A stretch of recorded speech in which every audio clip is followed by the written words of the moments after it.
Ici, s'il vous plaît, pour pouvoir prendre cette définition qui n'existe pas sur votre polycopie. Définition. La modélisation est la construction d'un modèle qui reproduit plus ou moins une réalité qu'on souhaite étudier.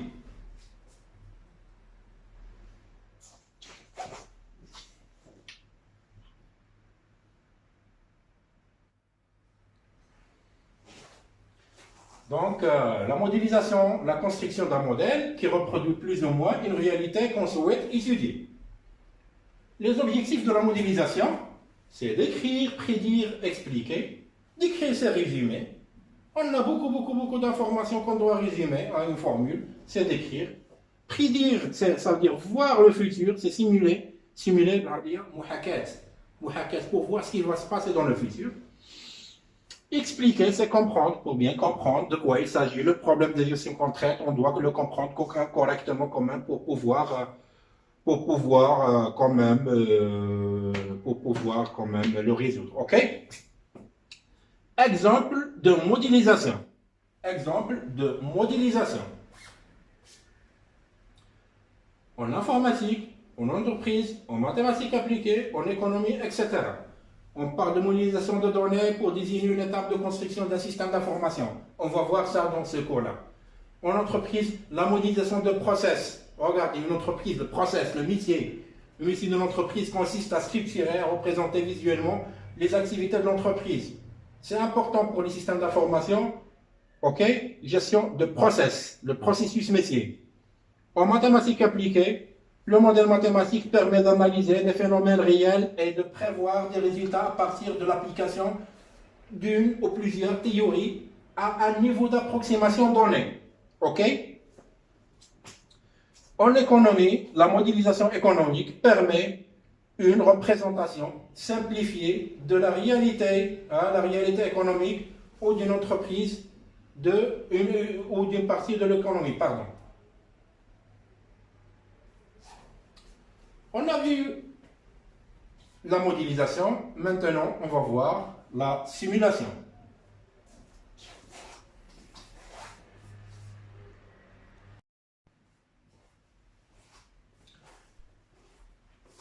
La simulation, qu'est-ce que la simulation? Pour étudier les composantes d'un modèle établi, supposons qu'on a pour une réalité donnée, on a déjà établi un modèle, ok? Lorsqu'on va déjà établir un modèle, on va l'essayer quand même. On doit l'essayer, on doit mettre des expériences sur ce modèle pour voir qu'est-ce qu'il en donne comme résultat. Ok? Pour étudier le comportement d'un modèle établi, on doit le mettre sous l'expérience. Ça veut dire lorsqu'on va mettre un modèle, on va l'essayer et observer les résultats qui en découlent. Parce que voilà, l'expérience sur ce modèle va donner des résultats. Donc on doit quand même les analyser pour pouvoir voir cette modélisation, qu'est-ce qu'elle a donné, ou ce modèle, qu'est-ce qu'il a donné comme résultat, ok? Donc la simulation, c'est construire un modèle, tout d'abord construire un modèle d'une réalité et de conduire des expériences, et plus des expériences sur ce modèle, dans le but d'en améliorer les performances et de tirer des renseignements sur la réalité. Donc définition, simulation. Alors, regardez, faites pause s'il vous plaît pour pouvoir prendre cette définition qui n'existe pas sur votre polycopier. Définition. Simulation est égale modèle plus résultat du comportement de ce modèle. OK? Donc, je pense que c'est clair parce que, en fin du compte, lorsqu'on va faire quelque chose, on doit la tester, mettre des expériences, conduire des expériences. Donc, c'est la simulation. OK? Remarque. Simuler consiste à utiliser un programme informatique. En général, on fait des simulations avec des programmes informatiques, ok? Qui exécutent le modèle pour répondre aux questions posées.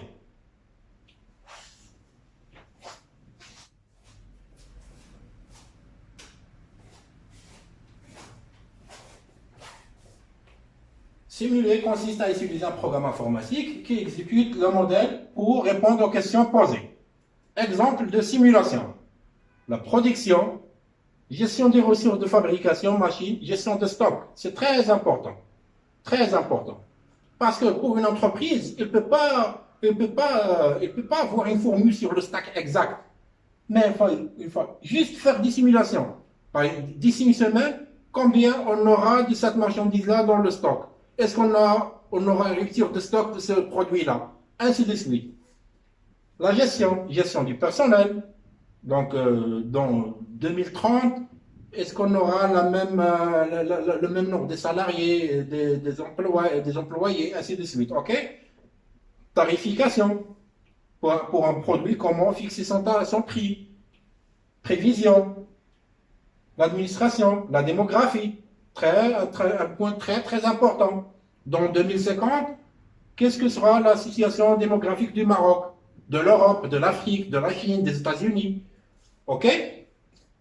Gestion du trafic, parce qu'en fin du compte, lorsque aujourd'hui, on peut avoir l'historique sur le trafic, par exemple, dans la ville de Casablanca.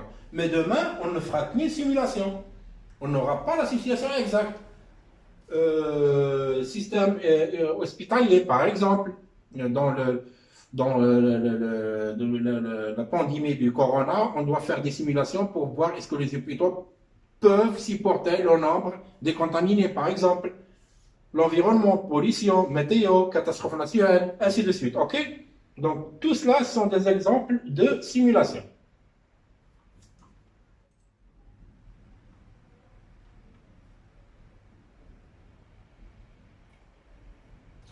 Maintenant, on va aborder un point très important. On a vu c'est quoi? La modélisation. Maintenant, on va voir la modélisation systémique. Tout à l'heure, on a vu que la modélisation peut être faite avec, de manière formelle ou de manière informelle, mais maintenant, on va voir comment modéliser une réalité avec un système. Et la référence pour la modélisation systémique, c'est Jean-Louis Lemoine, qui a quand même un livre très connu, La théorie des systèmes généraux et théorie de modélisation. Vous pouvez le voir ou voir éventuellement ce lien YouTube pour voir une explication rapide sur la modélisation systémique. Ben, bref, on va donner quand même une vue globale sur la modélisation systémique.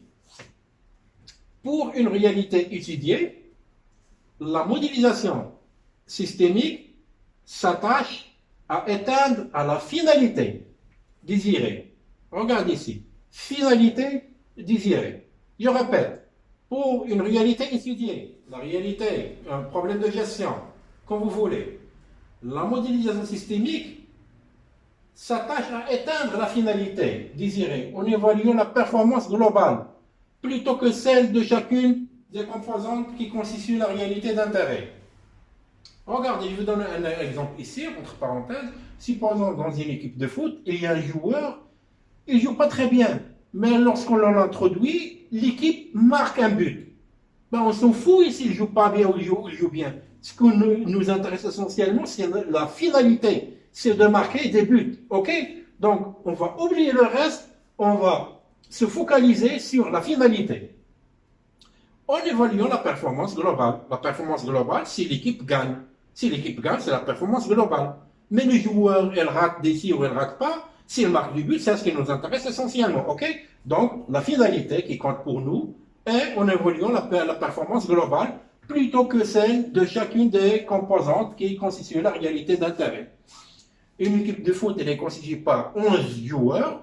Par exemple, on ne va pas voir les composantes joueur par joueur, mais on va voir le jeu collectif de l'équipe. Ok? Donc, est-ce qu'il marque, il ne marque pas? Donc, c'est la performance globale. Ok? Donc, on va définir quand même des notions qui sont très importantes. Finalité, but et objectif. Finalité, c'est quelque chose d'abstrait, théorique, hein, idéal, qu'on peut atteindre, qu'on peut ne pas atteindre. Ok? Là, pour arriver à la finalité, on fixe des buts. Pour arriver à un but, on fixe des objectifs. On rentre avec des attentes, on sort avec des résultats. On rentre avec des attentes, on sort avec des résultats. Exemple, lorsqu'on a un étudiant qui passe l'examen, les attentes, c'est d'avoir 20 sur 20.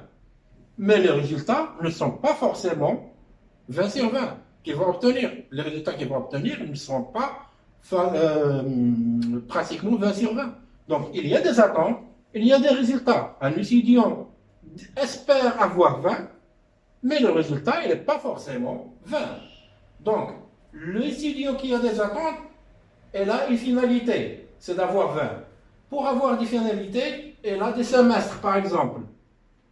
Et pour les semestres, il y a des modules qui les compensent. Donc, l'étudiant doit valider le module, valider avec de meilleures notes pour pouvoir avoir un diplôme avec 20. Donc, les attentes, c'est d'avoir un diplôme avec 20, mais les résultats, il peut avoir un diplôme avec 12, 13, je ne sais pas, 10, 11. Donc, les résultats ne sont pas toujours ou sont tout le temps très différents des attentes. Et pour que les attentes s'approchent des résultats, on doit régler les objectifs. On doit régler les objectifs et les buts et les finalités qu'on a fixés pour pouvoir atteindre les buts désirés ou la finalité désirée. OK? OK? Donc, finalité, ensemble assez abstrait et idéal. Idéal, c'est d'avoir 20. Donc, qui n'est pas toujours accessible. Il se peut qu'on ne pas avoir ce qu'on désire toujours. OK? Le but, c'est qu'on désire atteindre concrètement à plus ou moins long terme. Plus ou moins long terme. OK? Objectif, c'est atteint par des actions concrètes pour atteindre un but. On se fixe ou un des objectifs pour l'atteindre. Regardez s'il vous plaît. Un semestre, c'est un but. La finalité, c'est le diplôme. Le semestre, c'est le but.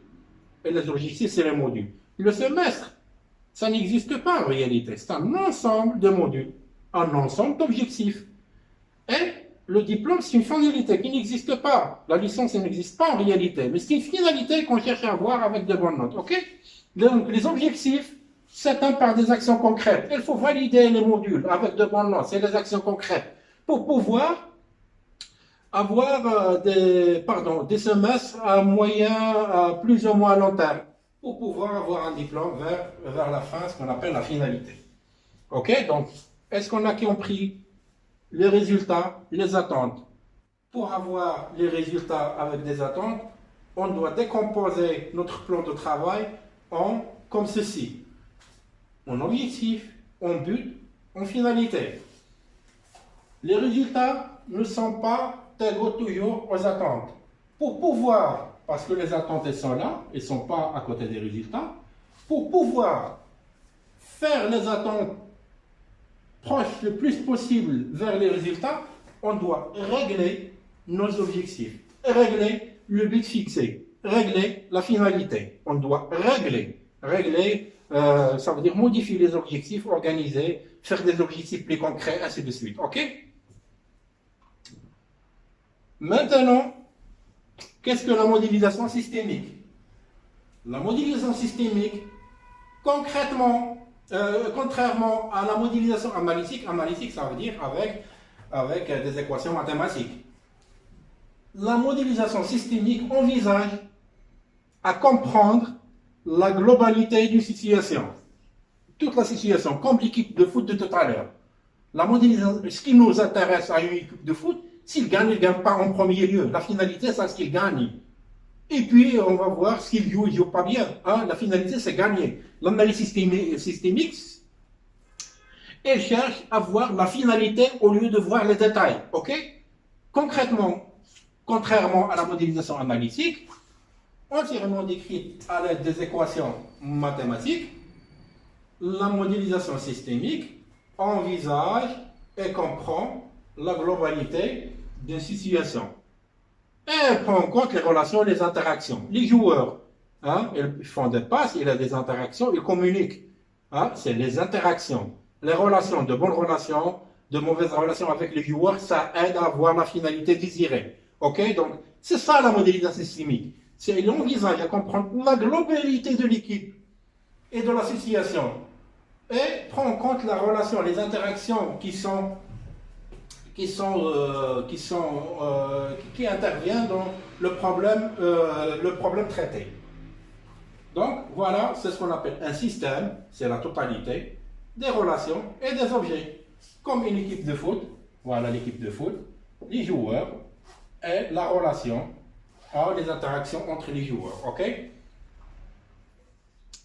Un système est un ensemble mécanisme. OK? Mécanisme. Vous pouvez chercher c'est quoi un mécanisme. Chercher sur le dictionnaire c'est quoi un mécanisme. Un ensemble, un système est un ensemble formé de